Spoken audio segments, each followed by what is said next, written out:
Mungkinkah di tengah-tengah kondisi pandemik karena COVID-19 ini, kita sebagai anak-anak Tuhan masih untuk melakukan memberi kepada sesama? Atau misalkan kita tidak mau memberi karena kita merasa untuk diri kita saja kita sudah kurang, apalagi peduli dengan orang lain dan memberi kepada orang lain. Saksikan jawaban ini di dalam ngopi kita hari ini.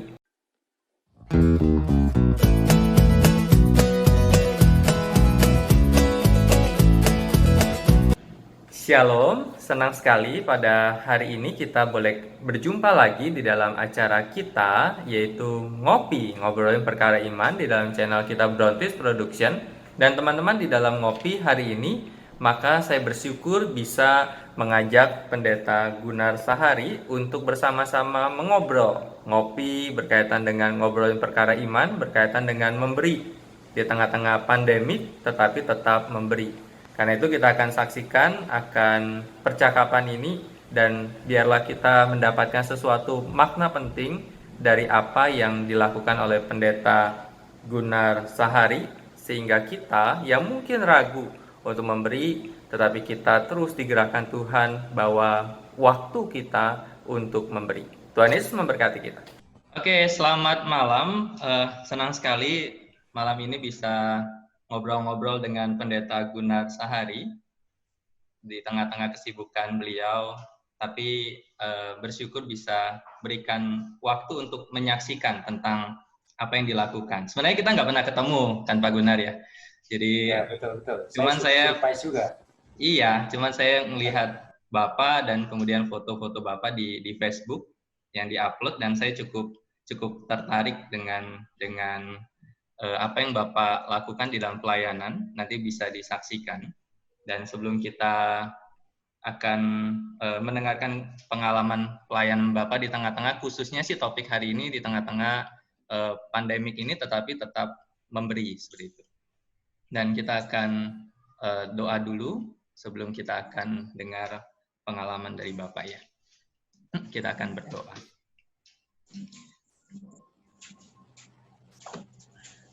Tuhan Yesus, kami bersyukur kepadamu untuk saat ini di dalam anugerah daripada Tuhan yang menolong kami dan menolong setiap hamba-hambamu di dalam pekerjaan Tuhan dan di dalam apa yang bisa dilakukan di tengah-tengah situasi pandemik ini. Kami bersyukur untuk Pak Gunar yang malam ini boleh bersama-sama dengan kami, dan Tuhan yang memberkati di dalam semua pengalaman yang boleh Pak Gunar sampaikan. Terima kasih Bapak, dalam nama Tuhan Yesus kami berdoa. Amin. Oke, kita akan mulai dengan satu pertanyaan awal nih, bahwa kesibukan rutin seperti apa sih yang Bapak selama ini miliki nih? Saya pengen tahu dulu nih. Sebelum pandemik atau? Sebelum pandemik boleh, atau ketika pandemik, apakah kesibukan itu berkurang atau makin bertambah? Ya, sebetulnya sebelum pandemik saya banyak sekali pergi ke luar pulau, luar kota, karena sebetulnya passion saya 5 tahun terakhir ini adalah mentraining hamba Tuhan supaya mereka lebih efektif lagi pelayanannya. Jadi saya pergi ke berbagai pulau untuk menolong mereka. Tetapi saya juga mendirikan STT Pelita Dunia supaya mereka pun juga bisa nantinya juga bisa menjadi hamba Tuhan. Nah, sejak pandemik ini memang nyaris 2 bulan saya tidak keluar kota. Memang tidak bisa keluar kota ya, tapi ini kesempatan bagi saya sebetulnya untuk berbagi kepada orang-orang di sekitar kita. Sebetulnya pelayanan menolong, istilah saya menolong mereka yang tak tertolong, melayani mereka yang tak terlayani itu sudah saya lakukan sejak 20 tahun yang lalu. Jadi sebetulnya ini hanya lebih intens saja, gitu ya. Kalau biasanya setiap hari Sabtu, sekarang ini nyaris hampir setiap hari saya keluar, saya berbagi baik makanan maupun juga sembako, bingkisan anak-anak dan sebagainya. Jadi lebih intens saja sekarang ini ya. Karena bagi saya sebetulnya momen seperti ini adalah momen yang sebetulnya mudah untuk berbagi ya, gitu ya. Jadi pada saat semua orang kaya, semua orang punya uang, semua orang punya makanan, kita susah berbagi, betul tidak? Betul, Ya. betul. Tapi dalam kondisi seperti ini, coba Roni lihat kiri kanan, semua orang perlu bantuan, gitu ya. Di depan kita, tetangga kita, apalagi kalau kamu pergi berjalan ya ke jalan. Kebetulan saya ini tinggal di Cibubur dan sepanjang jalan Transyogi Cibubur itu udah ratusan orang, para pemulung, anak-anak jalanan itu, waduh, gitu banyak. Apalagi kemarin saya pergi ke Tanah Abang, mereka bilang sudah nyaris mereka itu makan hanya satu kali aja satu hari. Gitu. Saya baru drop kira-kira ada 70 sampai 80 paket sembako. Ternyata tadi juga baru dapat informasi, Pak, kami sudah tidak bisa makan lagi, bisa tidak datang lagi dan seterusnya. Jadi intinya sebetulnya pandemik ini kita tidak suka dengan pandemi ini ya. Saya percaya tidak ada satu orang pun, tetapi sebetulnya ini kesempatan bagi kita untuk berbagi. Kesempatan karena nyaris ya, Roni, saya percaya satu bungkus nasi saja itu sudah sangat diapresiasi oleh orang-orang yang menerimanya. Gitu ya. Satu paket sembako yang mungkin nilainya seratusan ribu atau 70.000 itu sudah sangat sangat menolong mereka. Ya, saya pikir itulah yang untuk pengantar ya. Berarti kalau misalkan makanan nih, persiapannya dari jam berapa nih Pak Gunnar? Saya cuma mengawali ini dulu nih, lihat gambaran. Dan setiap hari berapa paket biasanya? Oke, ini menarik ini. Sebetulnya saya sudah link, sudah connect dengan teman-teman. Ada satu NGO yang menamakan diri Kita Bisa, gitu ya. Dulu dia kira-kira sebulan yang ditawarin, Pak Gunnar mau nggak berbagi nasi box gitu. Kemudian saya bilang, waduh, sorry dah, susah bagi saya bagi. Karena bagi nasi itu kan berarti kan hari ini dapat, hari ini juga harus didistribusikan kan. Gitu. Jadi pikir saya, waduh, nggak bisa lah. Tapi terus kemudian ada orang lagi kasih, Pak, tolong dong, saya dengar ini banyak orang yang sangat membutuhkan. Nah, akhirnya kemarin sebetulnya kita mulai dari seseorang yang sebetulnya itu ada event anaknya ulang tahun, kemudian Pak, saya mau kasih nasi box, nasi kotak, bisa enggak distribusikan? Nah, saya bilang antar saja. Dia bilang, waduh, saya tidak bisa ngantar Pak, ambil saja. Di mana? Di Kemang. Nah, saya pergi ke Kemang sama anak saya, kemudian saya ambil makanan itu, dan ternyata karena itu sore hari dan begitu banyak ya orang yang sambil berbuka puasa juga kan. Kemudian enggak sampai setengah jam lah ya, udah habis lah gitu. Ya, 100 box itu sudah gampang sekali, cepat sekali. Ya, ke anak-anak. Dan kemudian saya minta pesen ada 2 macam, sebenarnya sama menunya, cuma yang 50% itu tidak pedas untuk anak-anak, ya. Kemudian yang 50% itu pedas dan nyaris habis dalam hitungan menit saja. Gitu ya. Itu sebagai contoh gitu. Nah, kemudian berkembang ini Roni, menarik ini. Jadi ternyata banyak orang yang kemudian kan ini banyak, maaf saja, para pembantu rumah tangga kan pada pergi kan, pada pulang ya. Jadi orang-orang yang pada masak dan sebagainya sudah pada susah. Nah, kemarin mereka tantang saya, Pak Gunnar, bisa enggak Pak Gunnar masak? Kami drop bahan bakunya. Kemudian saya bilang, wah, ini saya kontak-kontak sama anggota jemaat yang kebetulan bisa masak. Dia siap juga gitu ya. Jadi kalau tidak salah itu 2 hari yang akan datang, hari Selasa atau Rabu, bahan-bahan itu akan datang dan kami masak gitu ya. Dan ya kita sudah atur. Jadi yang enak itu membagi itu adalah sore hari supaya kita pun juga tidak terlalu panas gitu ya. Dan ditambah lagi ini juga bulan puasa, jadi saya pikir tepat sekali. Nah, biasanya kita masak mulai planningnya itu mulai jam 9, jam 10 gitu ya, selesai kira-kira jam 2, baru kita bungkus, ya baru kita jalan. Itu kalau makanan. Ya, kalau sembako kan relatif, yang penting bungkus-bungkus saja, kemudian kapan kita siap, kita punya tim ya. Dan sekarang ini Roni, supaya kamu tahu, teman-teman tahu, sekarang yang order, Pak, kapan di Tanjung Priok, kapan di Tangerang, kapan termasuk di Bandung, ya nanti sebentar lagi mungkin sampai ke Banyuwangi juga kali ya, karena ada Gala Radio ya. Terus kemudian ya, saya tidak tahu, saya lagi pikir ya, karena saya juga di samping terima, sebagian besar kami adalah terima yang sudah wujud sembako, sebagian besar itu sudah fix, artinya sudah dibungkusin, karena ada lembaga yang sudah membungkus itu, kemudian di drop ke rumah saya pakai ya, truk atau apa. Ada juga yang kasih bahan mentah, gitu ya, artinya apa susu berbok-bok gitu dan sebagainya. Kemudian kita pilah-pilah gitu kan. Dan tetapi juga ada yang orang kasih cash gitu ya. Nah, saya lagi pikir kalau memang ada orang yang di luar jangkauan kami secara fisikal, ya kami juga bantu. Dan kami sudah bantu sedikit mungkin di Bandung gitu ya, dan beberapa tempat, bahkan di Toli-Toli. Ada mahasiswa saya dulu alumni dari Yosnali, pendeta Yosnali di Toli-Toli juga sudah kita bantu gitu ya, untuk seberapa kita mampu. Gitu. Ya itu intinya. Jadi semangat saya adalah berbagi, berbagi, dan berbagi. Oke, sebelum kita lanjutkan, kita coba saksikan dulu apa yang dilakukan supaya bisa melihat gambaran apa yang dilakukan Pak Gunar nih. Saya sudah dikirimkan. Nah, ini dia. Kita lihat sebentar ya.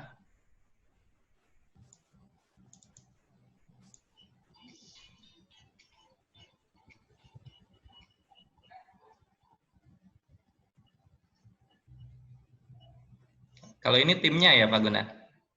Ya, itu ya. Ini masih praktek ya di tempat saya. Oh. Ada suaranya ya? Oh, di saya ada. Kecil ya mungkin ya. Sama gambarnya punya saya kok, gambarnya itu ya. Oh iya, oh, tadi lah dapat. Tidak proporsional. Mungkin yang lain bisa tanya yang lain. Ada Semyon juga saya lihat itu. Halo Semyon. Iya. Pak Semyon bisa lihat? Iya. Bisa jelas ya? Oke. Ya, putus-putus saja sih.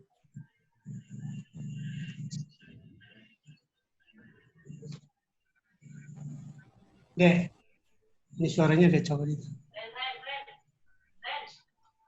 Oh, udah.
Nah, kita akan saksikan foto sebentar.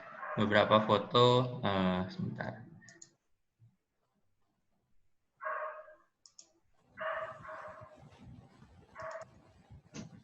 Tunggu.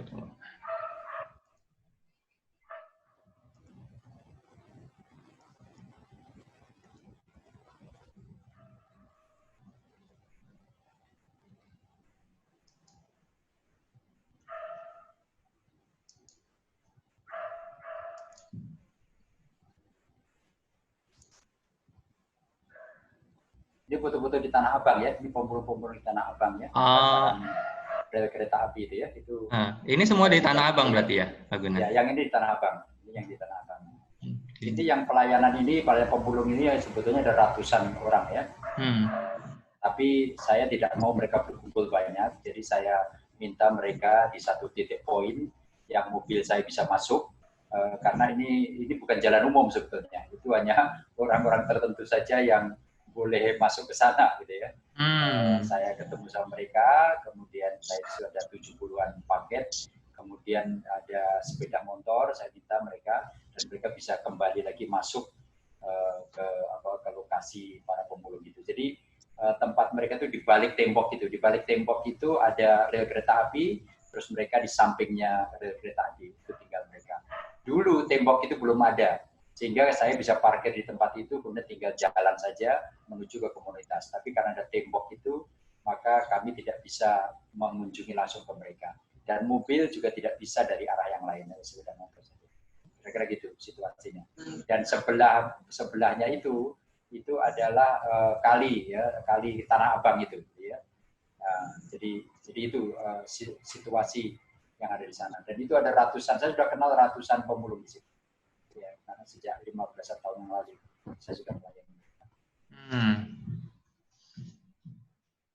Berarti yang melandasi Pak Gunnar untuk melakukan ini adalah memberi dan memberi tadi kan ya berarti ya. Sebetulnya kalau jauh ke masa lalu ya Roni ya, saya punya 2 ayat yang melekat hidup saya. Ayat yang pertama itu ayat pertobatan saya, itu Wahyu 3 ayat 20 yang mengatakan, lihat aku berdiri di muka pintu dan mengetuk, jikalau ada orang yang mendengarkan suaraku dan membukakan pintu, aku akan masuk di dalamnya dan aku bersama-sama dengan dia. Itu adalah ayat pertobatan saya. Singkat cerita bahwa ayat itulah yang membawa saya menerima Yesus Kristus secara pribadi. Tetapi ayat pertobatan pelayanan saya punya istilah itu ya. Tadi ayat pertobatan karena dosa-dosa saya gitu ya, di ayat itu untuk menerima Yesus Kristus. Tapi ayat pertobatan pelayanan saya yaitu Matius pasal yang ke-25 ayat yang ke-20 gitu ya. Apa yang kamu lakukan kepada salah seorang yang paling hina, kamu melakukannya untuk aku. Gitu ya. Jadi sebetulnya kira-kira 15 tahun lalu ayat itu saya terima. Gitu ya. Nah saya menolak sebetulnya. Saya waktu itu berkata, Tuhan ini gimana sih ngurusi makan saya sama keluarganya sudah susah. Ngapain ngurusin orang miskin gitu. Ngapain ngurusin orang yang kekurangan gitu ya. Tetapi Tuhan berbicara lagi dengan ayat yang sama, seakan-akan dia mengatakan, baca lagi ayat itu. Nah, saya baca lagi, apa yang kamu lakukan kepada salah seorang yang paling hina, kamu lakukannya untuk aku. Kemudian baca lagi. Nah, setelah saya baca ketiga kali, rupanya kata seorang atau salah seorang itu seperti di bold gitu, seperti jadi huruf yang besar gitu ya. Nah, dan ada suara itu yang saya dengar, seakan mengatakan, Gunnar, aku tidak menyuruh kamu memberi makan kepada 1 juta orang, kepada 1.000 orang, tapi salah seorang saja, 1 orang saja. Nah, langsung saya nangis, saya bergetar, dan saya berkata, Tuhan, saya percaya saya cukup kaya untuk memberi makan 1 orang. Nah, kira-kira gitulah ya. Jadi mulai 1 orang, tapi Tuhan tolong, akhirnya 10 orang, 100 orang, dan pernah ada 1 event saya pernah kasih makan sama bagi sembako sampai 1.500 orang. Bisa bayang nggak? 1.500 orang. Dan kita siapin sembako hanya 1.200. Kurang 300. Wah, waktu itu saya, Tuhan tolong, ini kayaknya akan ada kerusuhan ini. Karena 300 tidak dapat. Ya. Tapi karena anugerah Tuhan, akhirnya kompensasi bilang, oke, tak kasih kamu uang cash saja ya, 20.000. Mana yang mana? Wah, mana mungkin 20.000 yang lain dapat sembako, dapat ini, totalnya bisa 50.000. Ya, kalau mau, kalau enggak ya sudah. Akhirnya mereka mau. Ya, itu pengalaman. Tapi menurut saya 1.500 itu terjadi setelah saya setia 5 orang, 50 orang, 100 orang, bertahun-tahun. Baru akhirnya itu bisa terjadi. Jadi kata memberi, berbagi itu istilah yang paling mudah saja. Tetapi background-nya adalah dari sana, gitu ya. Yang melatar belakang dari sana. Maka kalau sekarang ini ada orang mendadak ya baik hati dan sebagainya, itu bukan terjadi pada saya gitu. Maka jangan salah dimengerti. Ini sudah terjadi sebelum ada pandemi, bahkan bertahun-tahun saya sudah lakukan gitu. Jadi bukan, itulah sebabnya besok ini Roni itu ada persekutuan gereja Tionghoa itu juga akan kirim sembako ke saya gitu ya. Jadi kenapa? Mereka tahu, waduh, Pak, tolong kita ini ya Pak ya. Bahkan ada orang yang dulu saya, Pak Gunnar, setiap kali saya ingat Pak Gunnar, saya ingat sembako. Ya, terkenal. Nah, sampai pada akhirnya, sekarang kalau kamu tanya kepada saya, ya Roni, isinya apa sih? Karena saya juga tahu isinya apa sih. Karena saya sendiri, maaf saja, tidak membuka, tidak menggunakan itu, murni itu dibingkis, atau dibungkus, di label, kemudian kita distribusikan. Saya tahu kira-kira mungkin biasanya ada beras, kemudian ada minyak, kemudian ada kecap, ada bihun, ya kira-kira itulah. Terus kalau bingkisan anak-anak, kebetulan kami yang mau bingkis ya, kami dapat persembahan dari orang tua grup, kita dapat susu, kita dapat macam-macam ya, bahkan dari lembaga yang lain. Jadi berbagi itu bagi saya sudah bukan karena pandemi ini, tapi pandemi ini setelah tadi ini lebih instan. Saya lebih fokus. Yang saya pikirkan, saya rapatkan terus-terus ya. Ini saya lagi kontak-kontak ini ya, teman-teman memotivasi orang-orang yang belum pernah berbagi itu untuk terus berbagi dan sebagainya. kayak ini ya, kalau bisa lihat ini foto sederhana ini ya. Ini sebenarnya saya anak sekolah minggu saya latih ya. Saya latih mereka untuk berbagi gitu ya. Ini anak-anak sekolah minggu gitu ya. Saya latih ya, datang sama mamanya, langsung nemani mamanya untuk dia supaya mereka juga punya pengalaman. Bahkan kalau kamu lihat di video tadi, mobil itu yang bikin video siapa? Anak saya sendiri gitu. Yang berbagi siapa? Yang nyopir siapa? Anak saya sendiri gitu. Kadang-kadang gantian. Saya nyopir, dia yang berbagi dan seterusnya. Intinya adalah apa? Satu sisi kami berbagi, tapi dari satu sisi kami adalah mengajar orang-orang, keluarga, teman-teman, supaya mereka itu juga punya pengalaman berbagi. Dan saya percaya berbagi itu kan indah memang kan. Ya, betul. Kalau ada orang berbahagia karena menerima sesuatu, Roni, saya yakin lebih berbahagia lagi orang yang membagi kan. Ya, apalagi makanya istilah saya, lihatlah betapa sukacitanya mereka menerima bingkisan. Nah itu kan ekspresi saya itu kan. Betapa sebetulnya lebih tepat lagi betapa sukacitanya saya melihat mereka sukacita. Ya. Saya betul yang saya pikirkan ketika lihat video tadi kan perasaan dari yang menerima itu begitu senang ya. Jadi kayak tadi kalau saya lihat video anak-anak yang terima bingkisan itu ekspresi mereka begitu senang. Terus saya mau tanya gimana ekspresi atau perasaannya Pak Guna ketika melihat mereka yang senang itu, melihat mereka yang bahagia ketika terima sesuatu. Ya, sayang video itu tidak bisa merekod semua ini ya. Tapi kebayang gini lah, bayangkan di mobil, ya, bayangkan di mobil kami lagi distribusi ini, saya sama 3 putri saya sama-sama gitu. Wah, kami di mobil itu heboh luar biasa.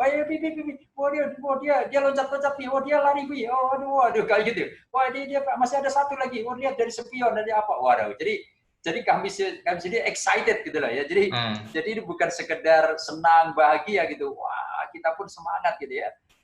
Kita pun antusias gitu yang lihat itu gitu ya. Bahkan ada satu momen di mana saya sempat ngobrol sama orang yang ibu-ibu gitu ya. Terus kemudian ngomong-ngomong mereka, ya, saya juga kalau ada satu video katakan terima kasih Pak Haji, nah, saya bilang di Pak Haji juga gitu ya. Terus kemudian anak saya dibilang tante, kakak, bro, apa saja lah pokoknya mereka ngomong gitu. Tapi karena saya ada dialog di situ, mungkin terikut juga.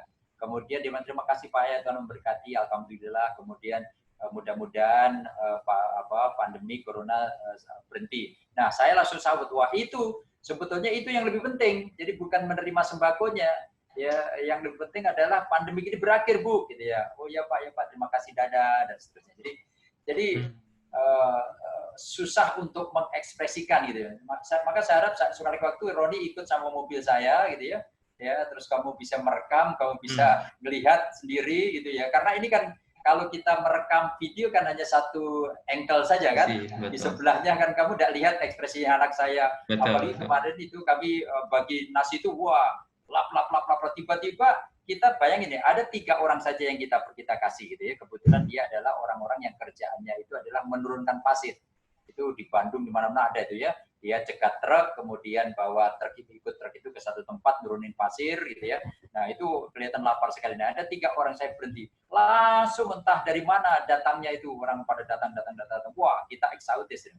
Anak saya yang kecil dia bilang pertama kayak pipi nanti gimana? Nah saya teriak Pak jangan mepet karena ada yang tangannya itu langsung nyelonong aja gitu, nyelonong masuk ke mobil aja gitu kan, nyelonong mobil. Nah ini saya bicara waktu distribusi pakai mobil gitu ya. Kalau distribusi langsung kami ke lapangan, biasanya kami sudah setel, sudah ngomong saya tidak mau orang banyak, saya tidak mau kayak di Tanah Abang saya ingin ya paling maksimal 10 orang atau 20 orang saja. Dan saya atur pembagian di tempat bukan di tempat umum karena pernah di tempat umum itu waduh royokan ya, saya tidak suka begitu ya. Nah, kira-kira begitulah ya. Jadi kalau kamu tanya bagaimana perasaan saya, wah itu bahagia luar biasa, sangat bahagia ya, makanya besok saya mau itu lagi dan nanti saya rekam. Kalau kamu mau sekali waktu saya janjian sama saya kita bisa sama-sama ya. Boleh. Nah, teman-teman ada yang mau tanya? Kalau ada yang tanya bisa kasih tanda angkat tangan, mungkin boleh. Nanti baru terakhir saya mau tanya terakhir nih. Kalau ada teman-teman yang mau tanya. Pak Simeon? Silakan. Oh, Pak Simeon mau nanya, Pak Simeon. Ya, selamat malam Pak Guna. Ya, selamat malam. Ini sudah berapa puluh tahun tidak ketemu kita nih? Wah, 20 tahun. Berapa? Sudah 20 tahun ya? 21. Wah, luar biasa. Tambah cakep aja kamu, Senior. Roni Benar, tahu Mas. ini salah satu mahasiswa saya nih. Salah satu mahasiswa 20 oh tahun yang iya, lalu. Ya. oh, Iya. oke. Kita kenal baik ya, tapi saya sudah lama tidak ketemu. Kamu di Bandung kan? Di Cirebon, Pak. Oh, kamu di Cirebon. Saya sering ke Cirebon. Saya Iya, sering ke Cirebon. Saya sering khotbah di GPDI Gamplang. Jamblang. Ya Jamblang. GPDI Alpha Omega. Pak, dekat saya rumah di Sumber. Oh, oke. Nanti saya kotak-kotak lah ya. Nanti saya ke sana mampir ya. Iya. Oke, ya gimana? Ada yang mau ditanyakan atau ada? Ya, masalah memberikan kami juga melakukan di sini seperti tadi Oh, puji Tuhan.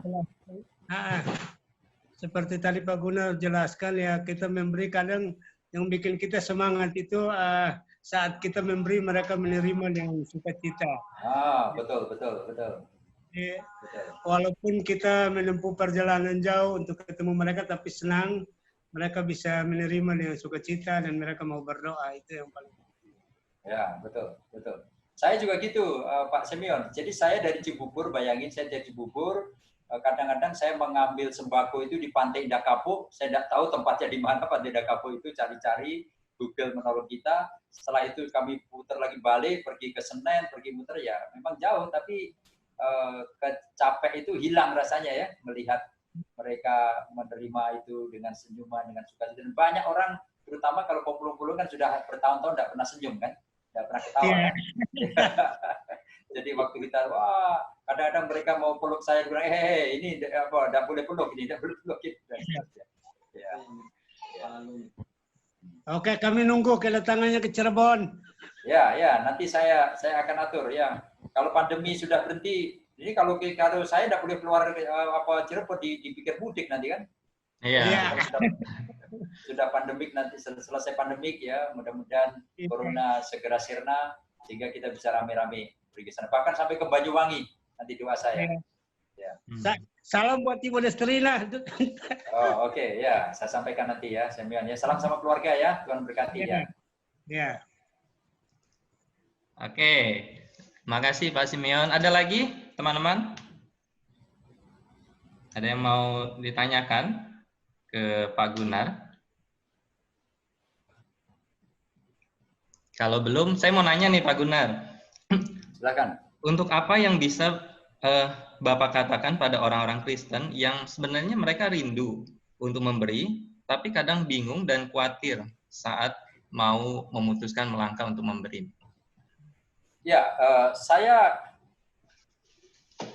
punya pengalaman ada orang yang memberi itu hanya meminta untuk memfasilitasi. Saya senang itu. Saya senang. Artinya orang itu memberi dan kemudian saya temanin, saya arahkan kemana harus disampaikan itu. Karena dia juga mengajarkan anak-anaknya untuk melakukan itu supaya anak-anaknya tahu, melihat dan sebagainya. Ya. Tapi ada orang juga yang mau memberi, tapi dia tidak mau melakukan dengan tangan sendiri. Nah, maka mereka sebenarnya Pak, saya bantu, saya kirim sembako saja Pak, saya kirim susu saja, saya kirim nasi dan sebagainya. Jadi jadi dengan demikian sebetulnya tidak ada tidak ada halangan bagi orang Kristen untuk memberi. Kenapa? Kalau mereka mau memberi, saya ada komunitas yang saya bisa membantu untuk berbagi bersama-sama. Jadi dia mau turun sama-sama, oke, mari turun sama-sama. Jadi saya ada komunitas, termasuk mau anak-anak atau mau pemulung-pemulung atau mau termasuk keluarga-keluarga, kita juga punya akses. Ada kira-kira 100-an rumah-rumah yang tinggal di bedeng-bedeng, Roni ada di bedeng-bedeng gitu ya, rumah tanda kutip yang sebetulnya tidak layak untuk dihuni. Nah, saya ada 100-an kakak mereka. Nah, kita datang juga ke tempat-tempat itu. Nah, terserah pilihannya kemana. Atau ada orang, Pak, saya sangat sibuk sekali. Nah, saya bagi contoh yang di Pandai Takapuk gitu ya. Pak, saya ada sembako, Bapak, saya mau bantu, gitu ya. Tapi saya maaf, saya tidak bisa mendistribusikan. Nah, saya datang, saya datang sendiri ke orang itu, saya ngambil, dan orang ini luar biasa, gitu ya. Waktu saya datang itu, kemudian saya minta untuk ngambil sekitar 200 pak gitu ya. Tetapi kemudian dia bilang, Pak, kami baru saja bungkusi sampai 2.000 gitu ya, sampai 2.000 pak sembako gitu ya. Nah, tapi dia enggak akan gitu ya. Dia enggak mungkin dia terjun langsung gitu ya. Nah, seperti itu gitu ya. Atau ada orang yang misalnya mau membantu, Pak, saya ribet nih mau bungkusi sembako apa saya ribet. Bisa enggak saya membantu secara finansial gitu ya. Kita welcome saja gitu.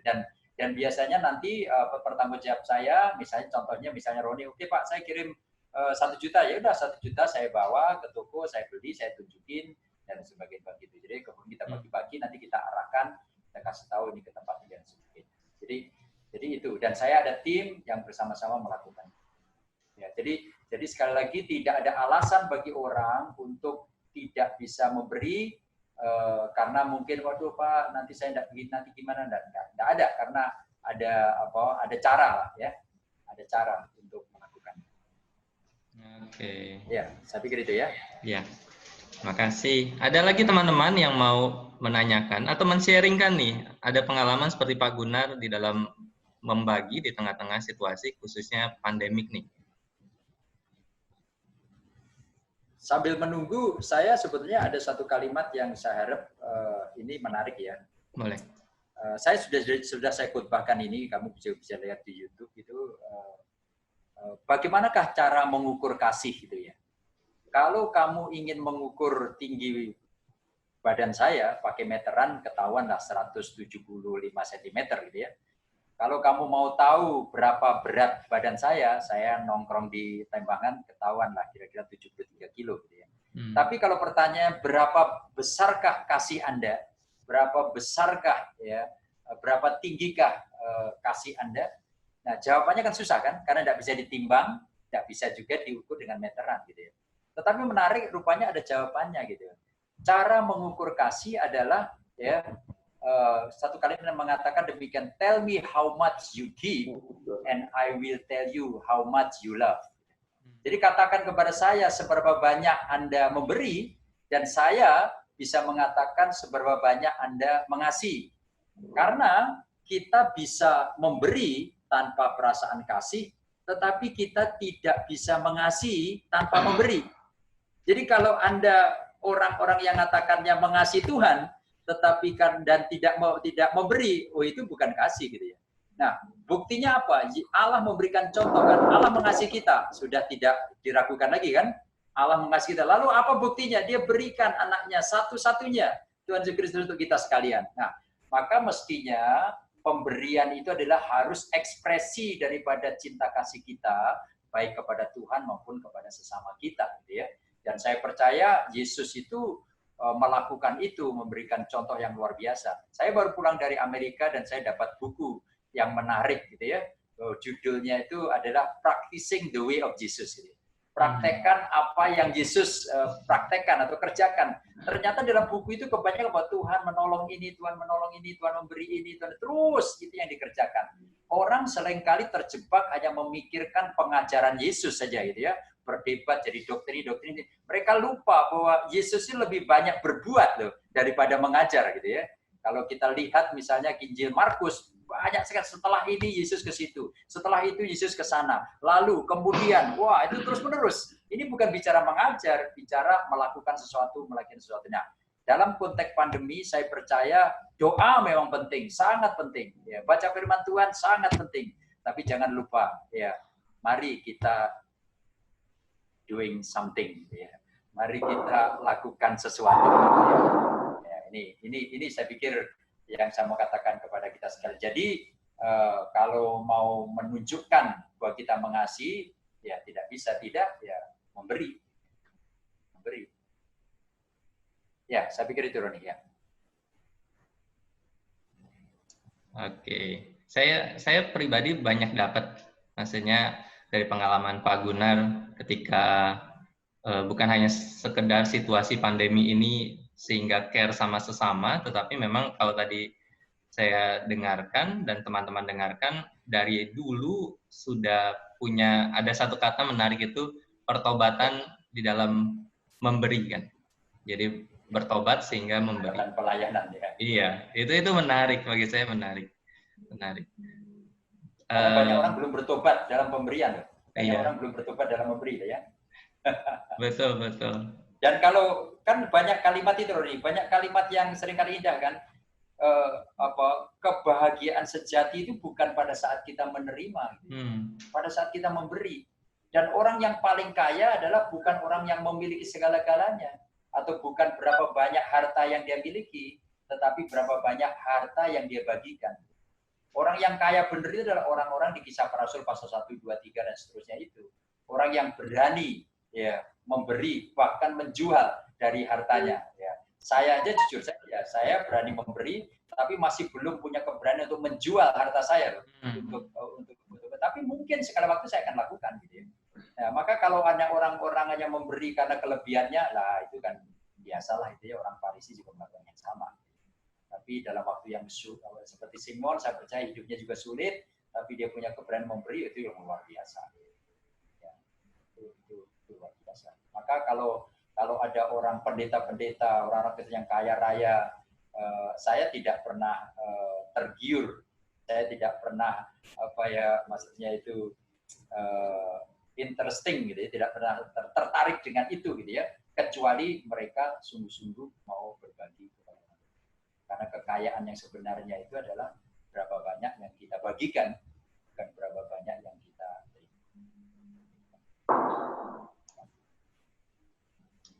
Luar biasa. Ada lagi teman-teman yang mau menanyakan atau men-sharingkan?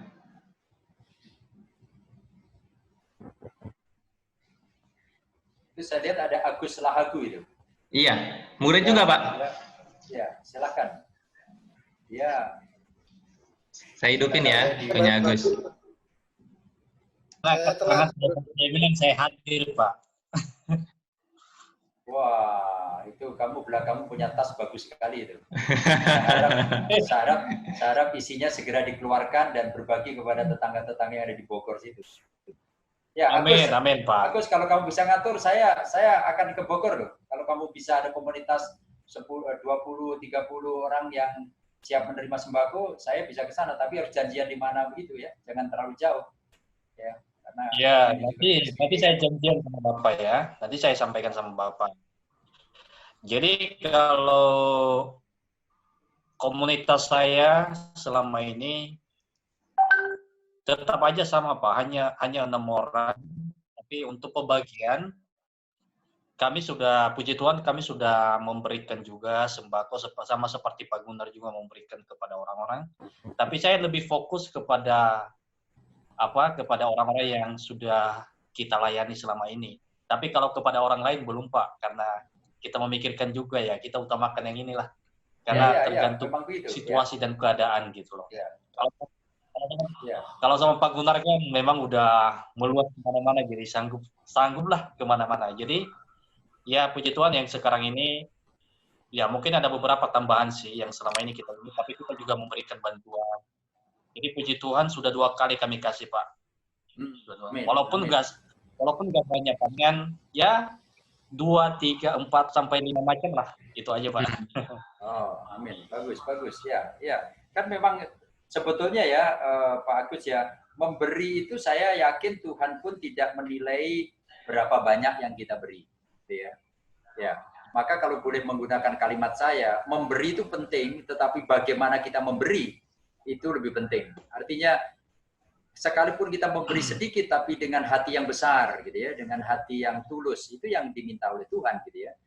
Itu yang pertama. Yang kedua, memberi itu penting, tetapi memberi kepada siapa itu lebih penting lagi gitu ya. Ya. Saya tidak pernah punya pikiran untuk memberi kepada pengusaha, memberi kepada orang kaya, termasuk mungkin saya juga tidak berpikir memberi kepada kamu Roni gitu ya. Karena kelihatan wajahmu kamu banyak uang itu. Ya, tapi maksudnya ya orang-orang yang terpinggirkan ya, orang-orang, dan saya seringkali bikin joke ya kepada anak saya, menyenangkan orang miskin itu sangat mudah loh ya. Kenapa? Saya sendiri I was there. Saya juga orang miskin gitu ya. Papa saya meninggal sejak saya umur 2 tahun. Ibu saya membesarkan kami tertatih-tatih, kesulitan, mengirim kakak saya ke panti asuhan, mengirim adik saya ke panti asuhan. I was there gitu. Saya tahu apa namanya miskin ini. Jadi dapat misalnya dapat kue dari tetangga saja, waduh, itu sudah senangnya luar biasa gitu. Nah, sebaliknya menyenangkan orang kaya itu susahnya setengah mati gitu ya. Kalau kita pergi ke orang kaya, kita kasih uang 1 juta, malah dia tersinggung kan, bisa marah-marah sama kita kan. Ya. Tapi kalau kita ketemu orang miskin, tetangga, kasih uang 50.000 aja sudah amin-aminnya tidak berhenti-berhenti. Saya punya banyak pengalaman. Ya. Tadi radio saya lihat radio Gala. Agus mau nanya lagi. Oke, Agus mau tanya. Tadi kalau tidak salah ada Pak Agri ya. Pak Agri itu barusan dia berbagi juga untuk anak-anak. Kalau dia muncul nanti tolong dikasih kesempatan ya. Boleh. Oke, silakan Gus. Ya, silakan Gus. Ya, mungkin saya hanya membagikan saja kenapa saya bisa memberi. Sebenarnya ini Pak Gunar ini kan termasuk dosen kami. Jadi sebenarnya kami belajar memberi ini memang Pak Gunar sudah melatih kami waktu kuliah. Jadi salah satunya mungkin ada teman saya di sini Pak Julius Pak. Dia sedang ikutin juga Pak. Julius Ratokaka. Jadi yang dari Sumba.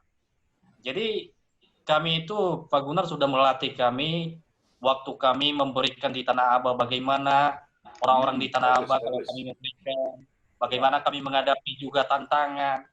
Jadi memang tadi Pak Gunar bilang kalau kita memberikan di dalam kerumunan orang banyak itu akan mengalami tantangan. Ada yang berbohong, ada yang ini. Jadi ini apa yang Pak Gunar ajarkan ini ternyata itu penting juga bagi kami sekarang ini. Kami mengalami sendiri. Ketika kami sudah terjun di dunia pelayanan sendiri, kami melihat murid-murid kami sendiri, apalagi di wabah pandemi corona ini, apa yang harus kami lakukan. Dan ini sesuatu yang luar biasa. Jadi kesaksian ini sangat berdampak sekali bagi kami, murid-muridnya Pak Gunar. Jadi Amin. Apa yang Pak Gunar tanamkan ke kami melakukan juga ke murid-murid kami. Ya mungkin itu yang saya sampaikan. Ya, terima kasih Gus. Ya, jadi ini juga bukti bahwa sebetulnya yang saya lakukan bukan karena pandemik ini ya, Roni ya. Jadi sejak itu zaman kita di Gading Serpong kita kumpulin orang 100 orang, 200 kita kasih makan, kita sembuh itu sudah hal biasa. Ke Tanah Merah pernah juga sedikit tanda kutip hampir terjadi kerusuhan juga itu karena terlalu banyak orang itu ya kita punya pengalaman begitu gitu ya. Itu indah lah ya. Ya indah itu sesuatu yang indah untuk dikenang. Ya. Oke, tadi dari Gala mau nanya, Gala Radio, silakan. Radio ya, bagus juga kalau Gala Radio bisa. Iya, selamat malam Pak Gunar. Ya, selamat malam. Dengan Mas siapa nih? Saya dengan Dodi, Pak. Dodi, wah, Mas Dodi ya. Iya, ya, silakan Mas Dodi. Karena ya tadi banyak sekali dengan muridnya Pak Gunar ya. Saya bukan termasuk salah satu muridnya. Iya.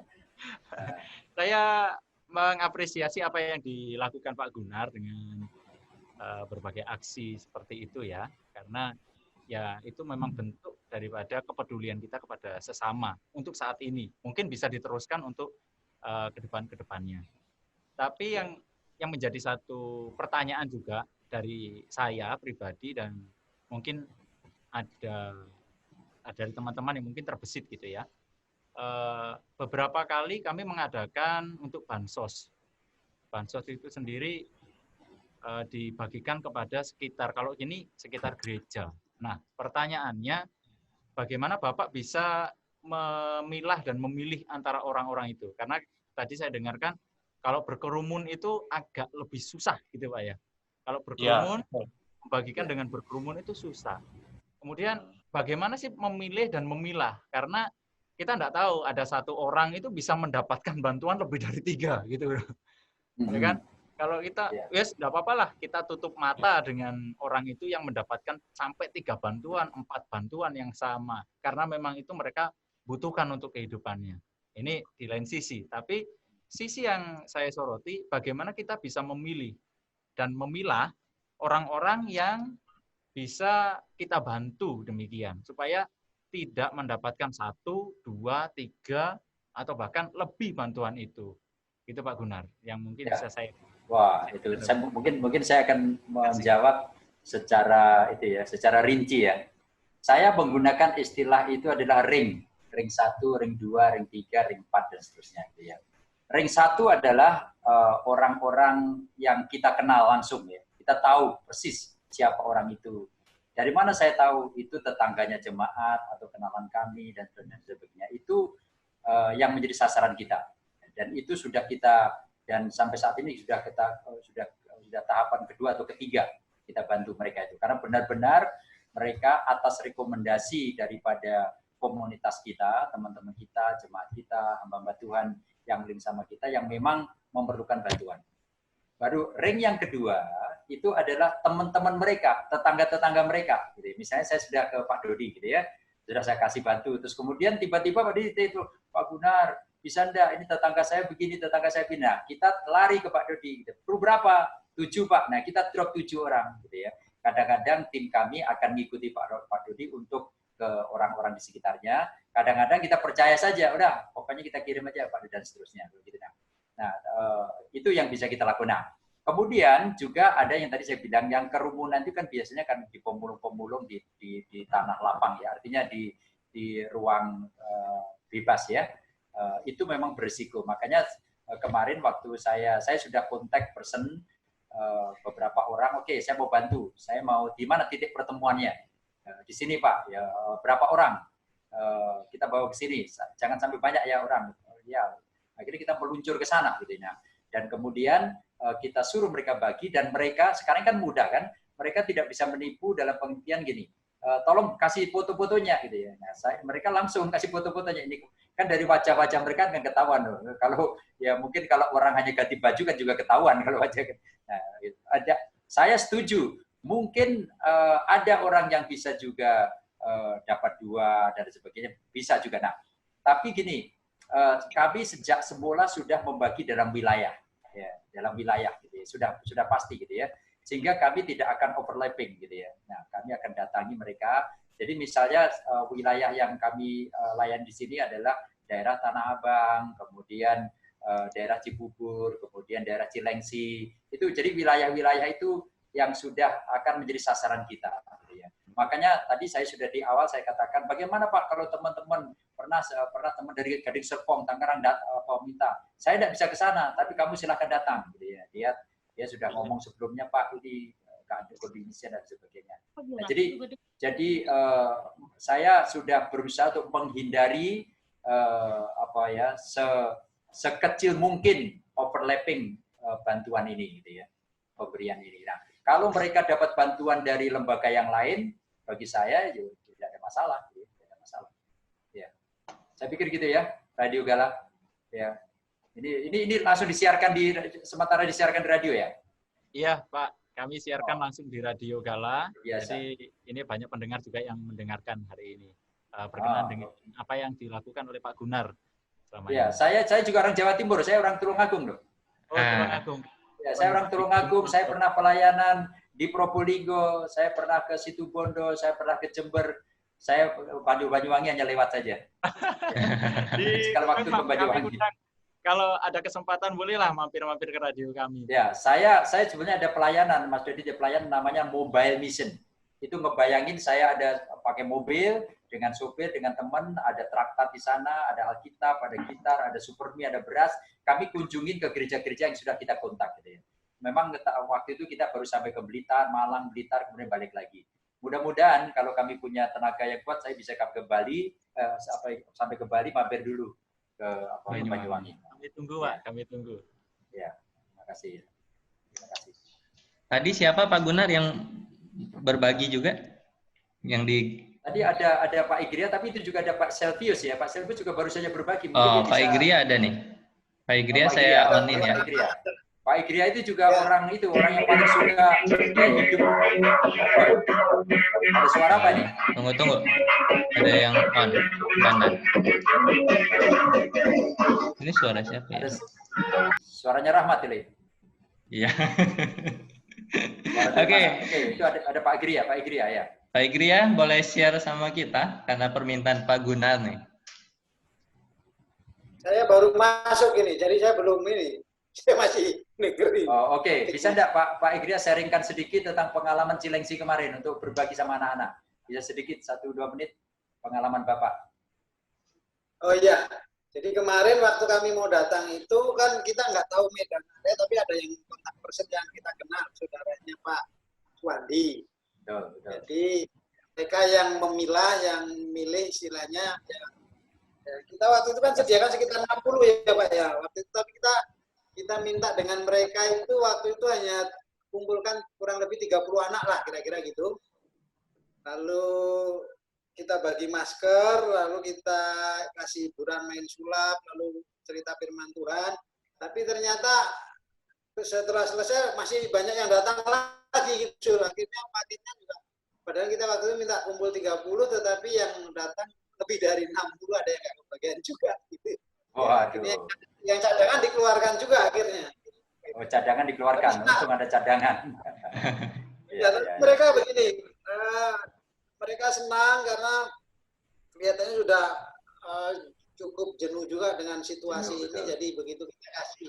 Ya, ini konteksnya anak-anak ya, anak-anak. Saya lihat itu anak-anak umur kira-kira mungkin 4-5 tahun sampai belasan tahun kalau tidak salah ya. Nah, itu. Ya. Waktu kita pulang itu anak-anak dari gang banyak lagi yang keluar begitu kan. Tapi sudah selesai kita pulang. Ya, mungkin minggu depan ke sana lagi Pak Igria. Ya. Ya, makasih Pak Igria ya. Ya, kira-kira itu yang kita. Oke, terima kasih Pak Igria. Siapa lagi tadi Pak Gunar? Muridnya. Pak Celsius. Pak Celsius. Mereka tim kita di lapangan ya. Mereka yang terjun langsung juga ke lapangan ya. Pak Celsius yang mana ya? Ada atau Ibu Yusefin. Oh, oke. Saya on ya. Angkat tangan itu, angkat tangan. Yang orangnya putih itu ya. Ya. Putih kayak Roni itu. Yang ganteng. Silakan. Ya, betul. Ada yang mau di-share kan, Pak? Ya, oke. Terima kasih, Pak. Kami di Posko di Cilengsi kemarin sudah pembagian untuk snack anak-anak itu. Kemarin tahap pertama itu 25 dan kemarin tahap kedua itu 25 juga. Jadi ada 2 tempat yang kami bagikan.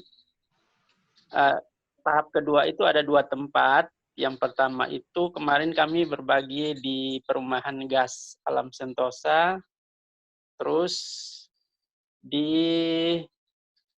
Perumahan Gria Pratama Mas, GPN. Nah, itu khusus hanya untuk anak-anak.